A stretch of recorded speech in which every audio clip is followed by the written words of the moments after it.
All right, everybody, welcome back into Cherry Picking. Today's video, we're going to be taking a look at the top 10 fantasy hockey rookies you're going to want to target. Now, are all these going to be guys that you're going to want to draft?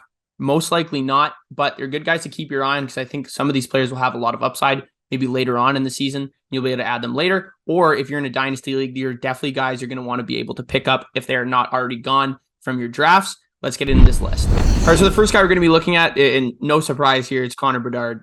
First overall pick this season for the Chicago Blackhawks. Looking at his WHL stats, I mean, absolutely insane. The guy pretty much averaged almost 2.5 points per game throughout his entire WHL career. You look at last season, 57 games played, 71 goals, 72 assists for a grand total of 143 points, and then 16 of those goals coming on the power play as well.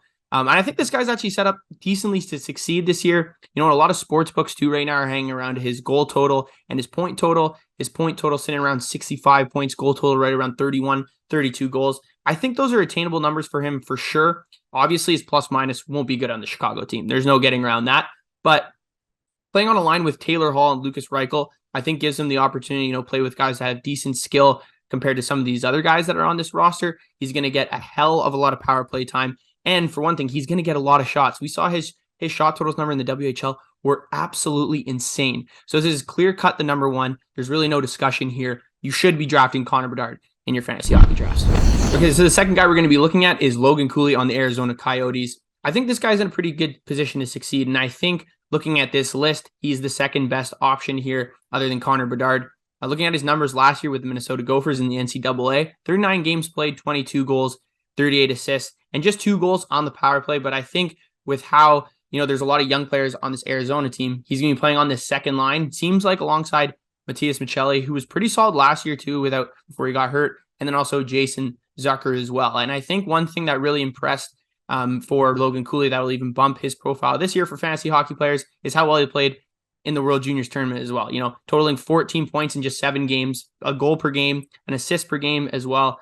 If he ever gets the chance to play with guys like Clayton Keller as well and Barrett Hayton, Nick Schmaltz, that'll even help his production even further. He might not be playing on the first power play this year, but on the second power play, he'll definitely get some time there. Don't forget too, Dylan Gunther's also on this Arizona team, a guy with an absolutely wicked shot who played really well in the World Juniors as well. So Logan Cooley, definitely a guy you should be looking at maybe a little bit later on in drafts. We don't totally know what his role is going to be with this Arizona team just yet, but I think he's definitely going to have or be a big addition to Arizona's offense this year.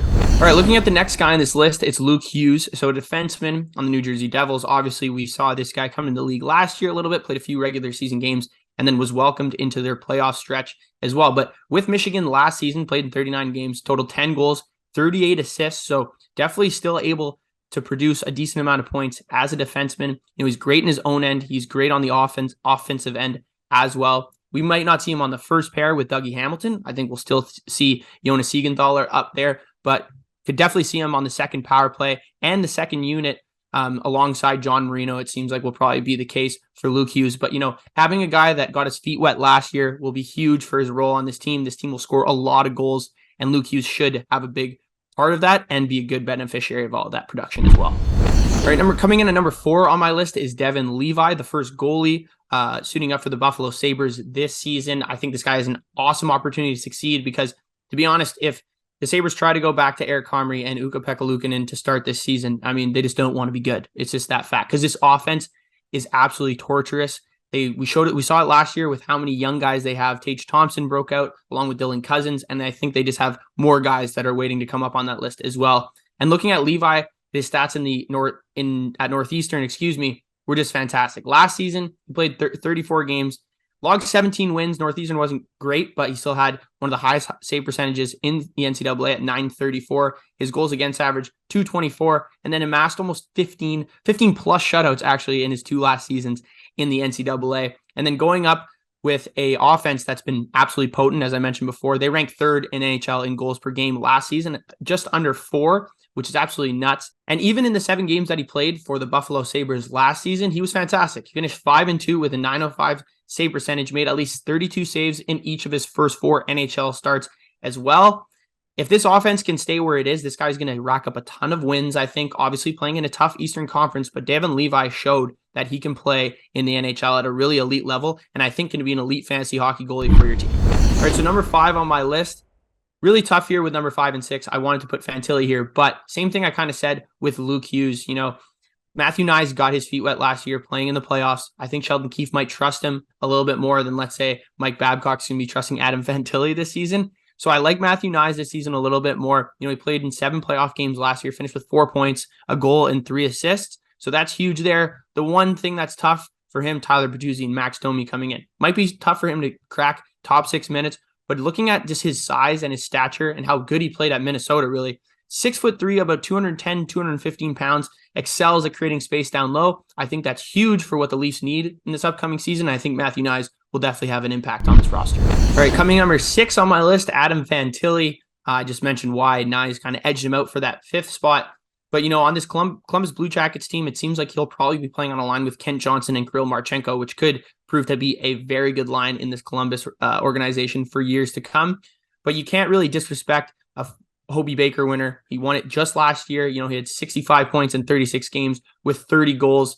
He was absolutely fantastic. It's just the reason why, you have him a little bit higher or a little bit lower, than Connor Bedard and Logan Cooley. I think Columbus has a little bit more offensive depth in Chicago or Arizona, especially, that top line, even looking at the defense. And then the biggest thing, really, Mike Babcock likes to lean on his veterans.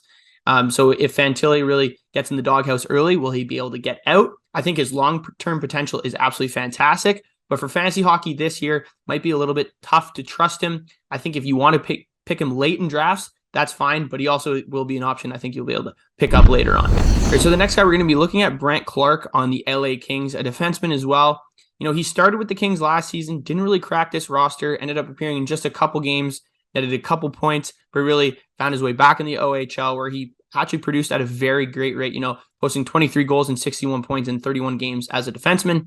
Kings are a very solid offensive team as well, defensive as well, but it's pretty clear that Clarke will be probably their best offensive-minded blue liner, I think, this season. Drew Doughty aging a little bit. If anything, he helps limit his minutes, but I think we'll probably be able to see Brandt Clarke a little bit on this power play 1, maybe not the beginning of the season, but definitely the second power play. As I mentioned, I do think his offensive skill is top on this LA Kings team. We saw his point production in the OHL. Now that might not translate directly into the NHL right away, but I think this is a guy you can rely on, especially in a dynasty draft. If isn't already scooped up, which would be pretty shocking at this point, and even in this season too, I think he'll be a valuable add later on in the season. So the next couple guys on this list, I've talked about them before in terms of my breakout candidates. Jakob Pelletier, definitely being one of those guys, a guy who's played a lot in the AHL over the past 2 seasons. Looking at his AHL season last year with the Calgary Wranglers, 35 games played, 16 goals, 21 assists, and 8 power play goals as well. Played some games with the Calgary Flames last season, but really Daryl Sutter buried him in this lineup.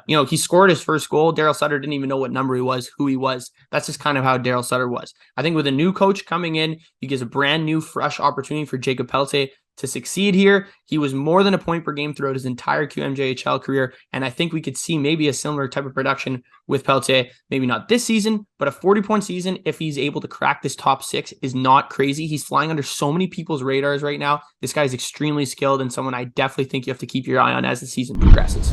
And number 9 on this list, talked about in my last videos in terms of breakout wingers, and I think on this Nashville Predators team, there's a couple guys that could break out, but this guy's at the top of my list. For one, you have a new coach, Andrew Brunette, good position to succeed. Everything's kind of set at 0. And I think what this Nashville team is going to try to do is try to get their young guys as much time on the ice as possible with some of these veteran players that you do have. And, last season when he did come in, Philip Forsberg was out for a majority of the time. Luke Evangelista, like Forsberg, is kind of a trigger man. So you'll know kind of right away if Forsberg's return to play will hurt his production. I don't think it necessarily will. But, looking at daily faceoff right now, they do have him on the first power play unit on the point. Will that stick? It's really tough to tell right now, as a lot of these camps have not started. But Evangelista was great in the AHL last year. 49 games played, just 9 goals, but 32 assists, and 4 of those goals came on the power play as well. And then he was the captain of his London Knights team in the OHL and scored over 100 points in his last season. So I think Evangelista could definitely have a breakout this year. And if not, it's definitely coming very, very soon. All right, so my last 2 guys, 10A, 10B, I just really wanted to talk about these 2 guys because I think they'll have great NHL careers. And I wanted to give you guys my expectations on their fantasy outlook. Looking at Dustin Wolf on the Calgary Flames. This guy's was in the AHL last year, was absolutely phenomenal. I know they have Jacob Markstrom up there, who's going to be the starter this year, but we've seen him get complacent and really just wasn't that great over the last 2 seasons. One of the big reasons why the Flames weren't that great last year, obviously they couldn't score, but Markstrom let in a ton of really bad goals. Dan Vladar, I don't think, can fix those problems by himself.